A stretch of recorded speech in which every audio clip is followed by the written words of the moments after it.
वालेकुम रहमतुल्लाहि व बरकातहू। अच्छा जी, सबसे पहले तो मैं 14 अगस्त की मुबारकबाद देना चाहूँगा कि ये आज़ादी का दिन है और बहुत बड़ा एहसान किया था क़ायद रहमतुल्लाह अलैह और अल्लामा इकबाल रहमतुल्लाह अलैह और दीगर जो हमारे रहनुमा थे, उन्होंने बहुत ही बड़ा काम कर दिखाया।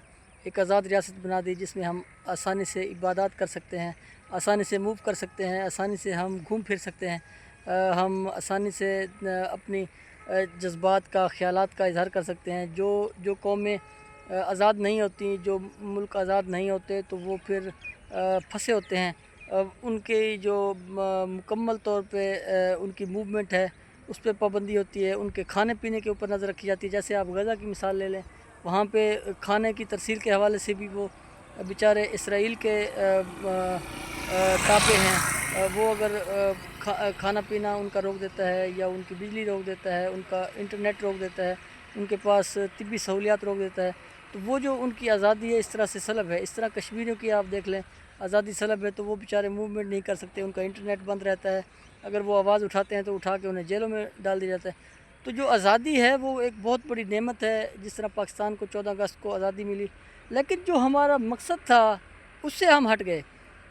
14 अगस्त पाकिस्तान बनाने का जो मकसद था, जो क़ायद रहमतुल्लाह अलैह का जो मकसद था, या जो अल्लामा इकबाल रहमतुल्लाह अलैह या दीगर जो हमारे बड़े बड़े रहनुमा थे, उनका जो मकसद था पाकिस्तान बनाने का, वो ये था कि एक आज़ाद रियासत हम कायम कर रहे हैं और इसके अंदर तमाम लोगों के जो हकूक़ हैं वो बराबर होंगे। लेकिन यहाँ पे हुआ क्या कि जैसे जैसे मुल्क आगे बढ़ा, तो उसमें हुआ ये कि हमारे यहाँ तकसीम बढ़ती गई, यानी गरीब तर होता गया और अमीर तर होता गया।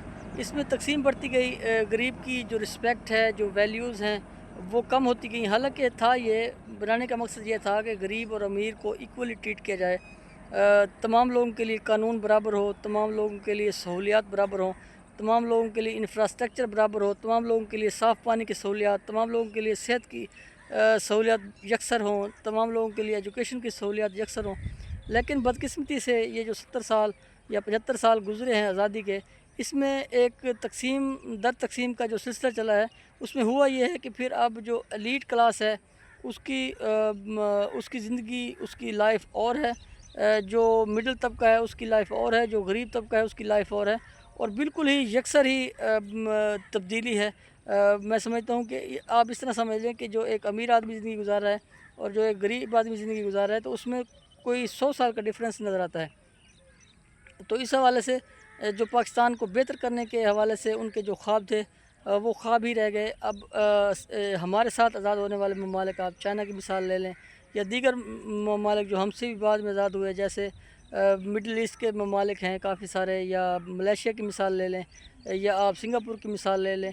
तो ये ममालिक आप देख लें कि कितने कलील अरसे के अंदर आज दुनिया के सफ़े अव्वल के ममालिक के अंदर उनका शुमार होता है। वो उनके जो लोग हैं वहाँ पे रहने वाले, उनको सारी आसाइशें मुयस्सर हैं। वो तमाम लोग बराबरी की बुनियाद पे रहते हैं, अमीर हो चाहे गरीब हो, सब लोग इक्वली तौर पे सब लोगों को लेके गवर्नमेंट ऊपर उठी है। तो इस हवाले से ज़िम्मेदारी बनती है गवर्नमेंट की कि वो सब लोगों को साथ लेकर चले। वो जो लोग बैठे हुए हैं इदारों के अंदर, उनकी भी ये ज़िम्मेदारी बनती है कि सबको इक्वली ट्रीट करें। वकला की ज़िम्मेदारी बनती है, जजेस की ज़िम्मेदारी बनती है, आम आदमी की ज़िम्मेदारी बनती है। हम आम आदमी जैसे मूव करता है तो उसका हक़ बनता है कि वो भी इक्वालिटी पे ज़ोर दे। तो हर हवाले से मैं कहना चाहूँगा कि जो क़ायद आज़म रहमतुल्लाह अलैह या अल्लामा इकबाल के जो ख्वाब हैं, वो यही हैं कि इक्वालिटी हो, मुल्क के अंदर अमन हो, सुकून हो, सब लोगों को कानून प्रॉपर तौर पे ट्रीट करे, हमारे जो लोग हैं वो सबको एक जैसा ट्रीट करें और सबको आगे बढ़ने के यकसर मौके हों। ये ना हो कि गरीब को जॉब ना मिले और अमीर आदमी को जॉब मिल जाए। गरीब आदमी को भी जॉब के हवाले से भी उतने, सेहत के हवाले से भी उतने मौके होने चाहिए, एजुकेशन के हवाले से भी उतने मौके होने चाहिए।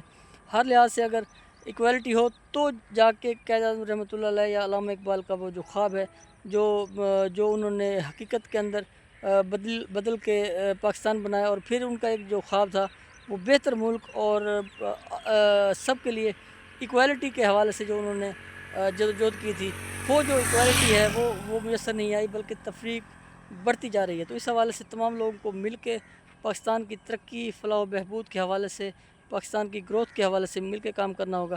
اگر یہ تقسیم در تقسیم رہے گی، غریب آدمی کے لیے کچھ اور امیر آدمی کے لیے کچھ اور، تو پھر یہ ملک آگے بڑھ نہیں سکتا، اور پھر یہ ایسے جمود کا شکار رہے گا، یا پیچھے جس طرح آگے جانے کی بجائے ہم مسلسل پیچھے جا رہے ہیں۔ تو اس حوالے سے تمام لوگوں کو ساتھ مل کے، تمام پارٹیز کو ساتھ مل کے، سیاسی جماعتوں کو بیٹھ کے مل کے ملک کی ترقی اور خوشحالی کے حوالے سے جو بھی اقدامات ہو سکتے ہیں وہ کرنے چاہیے۔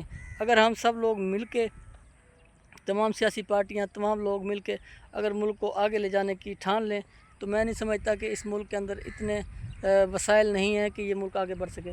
یہ صرف ہماری آپس کی تقسیم، ہماری آپس کی چپکلش، ہماری آپس کی لڑائی کی وجہ سے ہمارا جو ملک ہے وہ ترقی نہیں کر پا رہا، اور ہمیں $1 بلین کے لیے، $2 بلین کے لیے مختلف ممالک کے در پہ جانا پڑتا ہے، وہاں پہ ان کو اپنے دکھ سنانے پڑتے ہیں، اور پھر ہم وہاں سے کچھ نہ کچھ لے کے آتے ہیں۔ تو اس حوالے سے جب ہم اکٹھے ہوں گے، جب ہم ملک کو لے کے آگے نکلیں گے، قانون کی عملداری ہوگی، تمام لوگ قانون کی پاسداری کریں گے، تو میں سمجھتا ہوں کہ پھر یہ ملک آگے بڑھے گا، اور پھر ہمیں ترقی کرنے سے کوئی بھی نہیں روک سکتا۔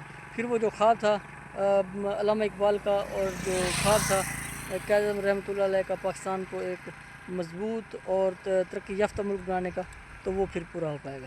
شکریہ، جزاک اللہ۔